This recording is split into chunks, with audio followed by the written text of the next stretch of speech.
Hello viewers, today I was telling about how to fix Instagram camera effects filters are not working.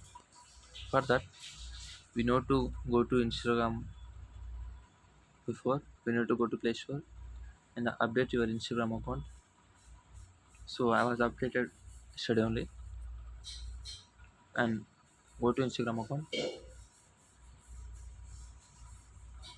click on your story, go to camera.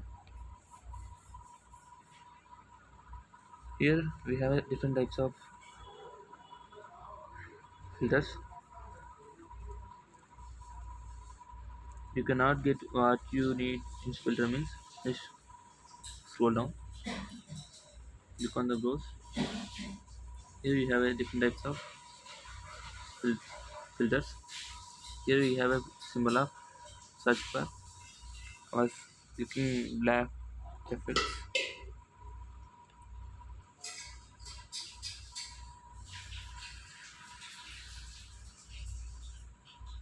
I was clicking on black glitch.